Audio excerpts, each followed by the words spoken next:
it gets old. Go into the context of what you are trying to get across. Skip these cliches, go into the context, and provide that scene development that we talked about a few pages back. So now that we've read about a hero, how many of you actually feel like you actually may be a hero for your business? Okay, now there we go. We got a few extra. Yeah, you are the hero. Own that. You are solving a problem. So really own that, because when you speak about it, they're looking to you for answers. So if you don't feel like you're the hero, that's going to come out in your presentation. The confidence, the delivery, all of it. My 401k wiped out, my bank account a mess, my home foreclosed. I had given up hope until I got my first client. His voice sounded familiar, but he refused to tell me his name. Then it hit me. A lot more power in version 2, because the focus was on the ear, not the eye. The focus was on using fewer words. Does this become a little bit more clear? The focus was really on cutting useless words.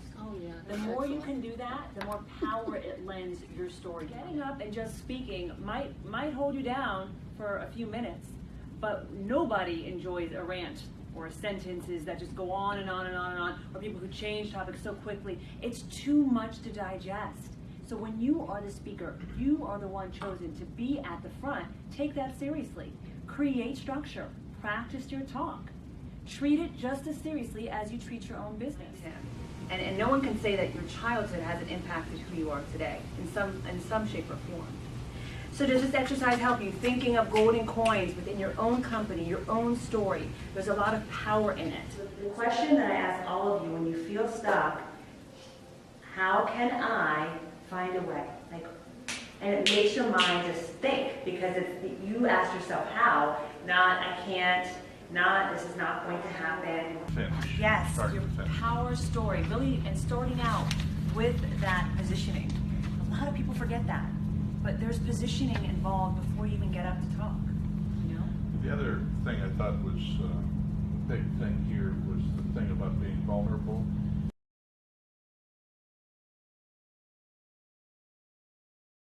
I'm the CEO of an employer healthcare coalition representing 2.2 million lives.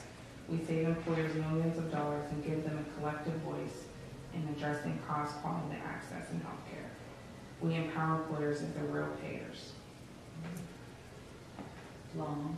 Do you understand what she does? Let's start there. Oh, I do. Okay.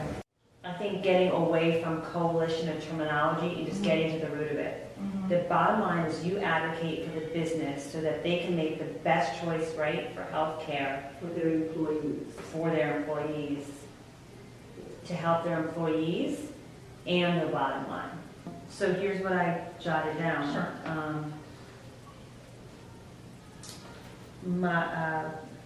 My nonprofit, I think you just own it, you know. Yeah, my nonprofit advocates for businesses to make the smartest choice for healthcare, to help the families, to help the people who work for them, and the bottom line. Because everyone here has more nitty gritty to say. I mean, there's a lot more she could What say. I do like about it is, you know, what I want to make, which often still happens, is we get confused with brokers and consultants. Like, oh, I'm a broker who does that. We're not your broker. But this saying, not starting with a nonprofit, an advocate does differentiate us from a broker or consultant. One of the inherent issues of our company is that we do so many different types of projects. So my elevator pitch to someone that's potentially doing a $2 million home is not like the one that I'm going to give to someone who's going to do a large-scale development. In fact, it can hurt. It can actually hurt in some cases because it suggests that the focus is on something else other than what is important to them. So this is really difficult for us, and I didn't have an actual elevator pitch. I almost think that it may have to be a loose framework. It comes down to what do you want to be known for? What is the expertise? We have to figure that out. So that, I'd ask that, and then your pitch comes from that. Exactly. But what do you want to, in 5 or 10 years, what do you want to be known for? Versus, right now, you might be doing a little bit of everything. Yeah. So I would actually be looking farther down the line.